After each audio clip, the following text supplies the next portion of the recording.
Ipinasight in contempt ng Senate Committee on Agriculture, Food and Agrarian Reform ang ilang broker ng mga consignee ng imported agri-products na sangkot umano sa smuggling. Si Vel Custodio sa sentro ng balita, live. Vel.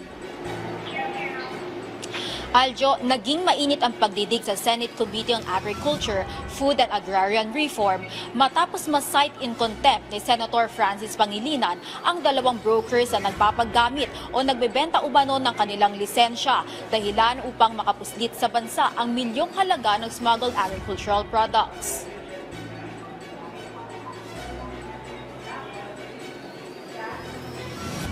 All we are asking for is Mr. Carlos' last name. And you refuse to answer.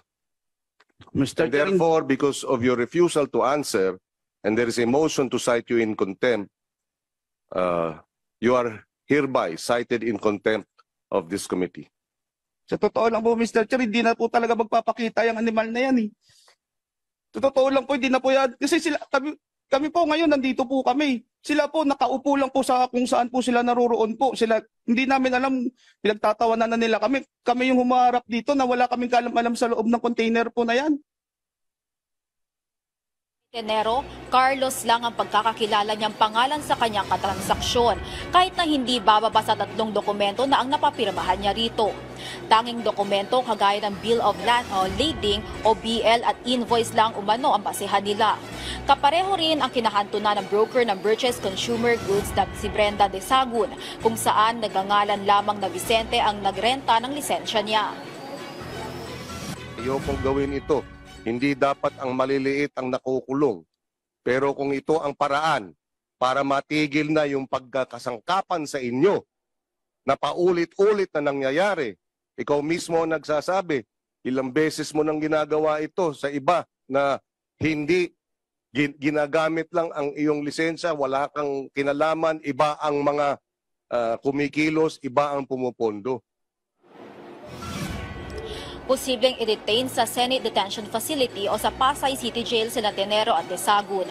Samantala, kwinestyon din ni Senator Kiko Pangilinan ang posibleng manipulasyon sa rice importation, lalo na tila magkakaugnay ang mga kumpanya ng top rice importers. Sa presentation ng Senador, makikita na magkakaugnay ang address ng kumpanya na matatagpuan sa Maynila at Pampanga. Nasa iisang kalye lang sa Maynila ang kumpanyang importers na Manos del Resources Enterprise Incorporated, Atara Marketing Incorporated at Horizon Free Enterprise Incorporated. May opisina rin sa Pampangang Atara Marketing, maging ang kumpanyang Beatus Grain Emporium Corporation. Isa rin sa tinalakay ang 74 na kaso ng agricultural smuggling, pero mahigit kalahati ang dinismiss dahil kulang ang dokumentong galing sa Bureau of Customs. Tiniyak naman ng BOC na nakikipag-ugnayan na si Commissioner Ariel Nepomuceno ng sa Department of Justice dahil sa nakitang kulang-kulang na documentation pagkaupo niya bilang commissioner.